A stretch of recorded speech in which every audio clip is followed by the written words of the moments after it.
একজন মানুষ আবু যর গিফারীকে এখন হত্যা করা হবে, কারণ যুবক এখনো আসলো না, আসার আর সম্ভাবনাও নাই। আবু যর গিফারী রাদিয়াল্লাহু তাআলার হত্যার জন্য রেডি করা হয়েছে।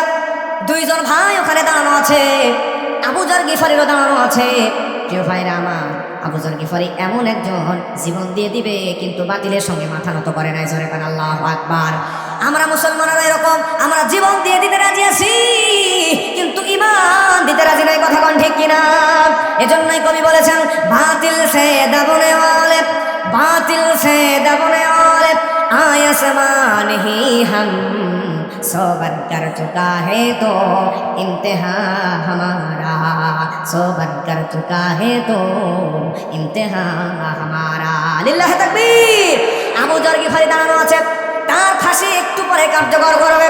এমন সময় আমির আল মুমিনিন ডাক দিয়ে বলে, আবু যর গিফারী, তোমাকে তো ফাঁসি দেওয়া হবে, সেও তো রেডি হয়ে গেছে, কিছুক্ষণ পরেই তাকে হত্যা করবে। কিন্তু হাজার হাজার মানুষের চোখে পানি। হঠাৎ করে সবাই অবাক হয়ে গেল।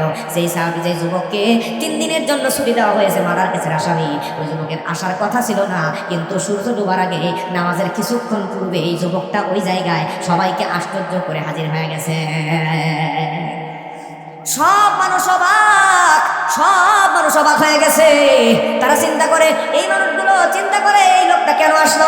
আমির আল মুমিনিন ডাক দিয়ে বলে, যুবক, তোমার তো আসার কথা ছিল না, তাহলে তুমি জানতে আসলেই তোমারে আমরা হত্যা করব, তারপর কেন আসলা, কারণটা কি?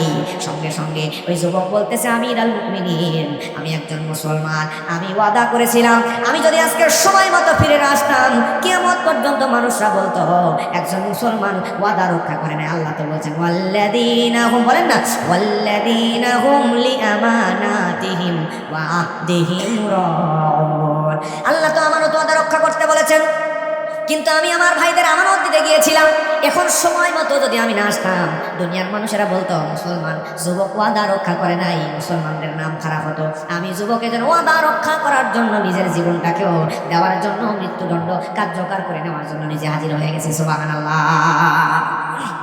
এবারে হযরত ওমর আবু যর গিফারীকে ডাক দিয়ে বলে, রে নবীর সাহাবী আবু যর গিফারী, তুমি তো জানতোই যুবক আসবে না, আমরাও মোটামুটি শিওর ছিলাম আসবে না, তারপরেও কেন তুমি বললা, কেন তুমি বললা, কেন ওই যুবকের পক্ষে তুমি জামিন হয়ে দাঁড়ায় গেলা? তোমাকে তো হত্যা করা হতো, জানার পরেও আসবে না, তারপরে তুমি কেন এই রিস্কটা নিলা? আবু যর গিফারী বলল, আমির আল মুমিনিন, ওই যুবক যখন মুসলমানদের সামনে বলতেছিল আমি একজন মুসলমান, আমারে কেউ কি সহযোগিতা করবে না, আমার বিপদের পাশে কেউ কি দাঁড়াবে না, কেউ যখন আসতেছিল না, আমি আবু যর গিফারী মনে মনে ভাবতেছিলাম আজকে আমার ভাই বিপদে পড়ছে, আমি যদি তার বিপদের কাছে, বিপদের সময় পাশে না দাঁড়াই, কিয়ামত পর্যন্ত মানুষরা বলবে একজন মুসলমানের বিপদে আর একজন মুসলমান দাঁড়ায় নাই। এজন্য আমি আবু যর গিফারী নিজের জীবন চলে গেল, আমি চিন্তা করেছি মুসলমান ভাইয়ের বিপদের পাশে দাঁড়াবো, এজন্য জীবনের মায়া ত্যাগ করে মুসলমানের পাশে আমি মুসলমান তার বিপদের দিনে দাঁড়ায় আছি। সুবহানাল্লাহ। এই দৃশ্য দেখার পরে ওই দুইজন ভাই, যেই দুইজন ভাই নিজের বাবাকে হত্যার জন্য ওই যুবককে হত্যা করতে চায়, ওই দুইজন ভাই সঙ্গে সঙ্গে বলল, আমির আল মুমিনিন, চোখে পানি চলে আসার মতো ঘটনা। যুবক ভাই মুরব্বিরা লক্ষ্য করেন, ওই দুইজন যুবক এই দৃশ্য দেখে কেঁদে ফেললো আর বলল, আমির আল মুমিনিন, আমি দেখলাম একজন ওয়াদা রক্ষা করার জন্য, নিজের জীবন দেওয়ার জন্য চলে আসছে, আর একজন মুসলমানদের বিপদের দিনে পাশে দাঁড়াইছে।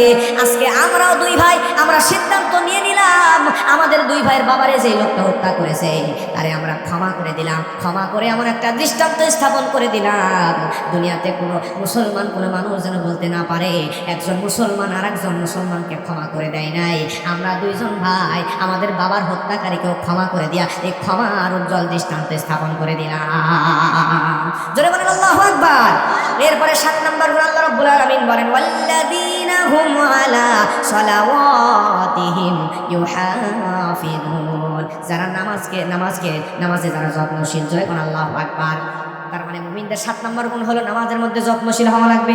একজন হুজুর ওয়াজের মধ্যে তো বলেই ফেললেন, তার পাশে একজন নামাজে দাঁড়াইছে, এক হাত বাঁধা ইমাম নামাজ পড়াচ্ছেন, পকেটের মধ্যে মোবাইলের রিংটোন বেজে উঠছে, এক হাত বাঁধা মোবাইল বের করে কানে ধরে বলতেছে, হ্যালো, নামাজে আছি। আমার মানুষ সমাজে আসে না নাই, আসে না নাই? কিন্তু নামাজের মধ্যে যত্নশীল হওয়া লাগবে। দুনিয়া যদি উল্টাপাল্টা হয়ে যায়, তারপরও নামাজের মধ্যে সর্বোচ্চ পরিমাণ যত্নশীল হওয়া লাগবে। দুনিয়ার ও মুসলমানেরা লক্ষ্য করেন, আল্লাহর হাবিব সাল্লাল্লাহু আলাইহি ওয়াসাল্লাম, যে মানুষটার আগে কোনো গুনাহ নাই, পরে কোনো গুনাহ নাই, মাসুম